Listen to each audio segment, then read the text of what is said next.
Genèse chapitre 2 verset 15, traduction King James française. Et le Seigneur Dieu prit l'homme et il le mit dans le jardin d'Éden pour le cultiver et pour le garder. Ce n'est pas pour cultiver le sol. Dans d'autres versions qui disent que c'était pour cultiver le sol, c'est une fausse version. C'était pour cultiver Adam et pour le garder lui. L'Éternel Dieu prit l'homme et le plaça dans le jardin d'Éden pour le cultiver et pour le garder. C'est-à-dire Adam, c'est-à-dire l'homme formé là, c'est-à-dire Adam, Dieu l'a mis dans le jardin pour cultiver le sol.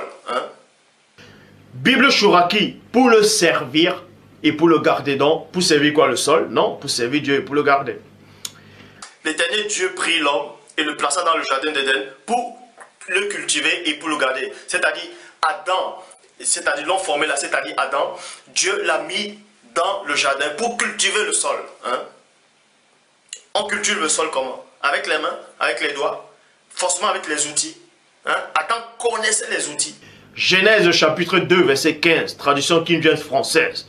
Et le Seigneur Dieu prit l'homme et il le mit dans le jardin d'Éden pour le cultiver et pour le garder. Ce n'est pas pour cultiver le sol.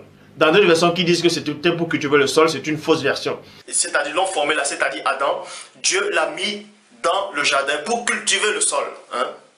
Ce n'est pas pour cultiver le sol. Adam, Dieu l'a mis dans le jardin pour cultiver le sol. Ce n'est pas pour cultiver le sol. Adam, Dieu l'a mis dans le jardin pour cultiver le sol.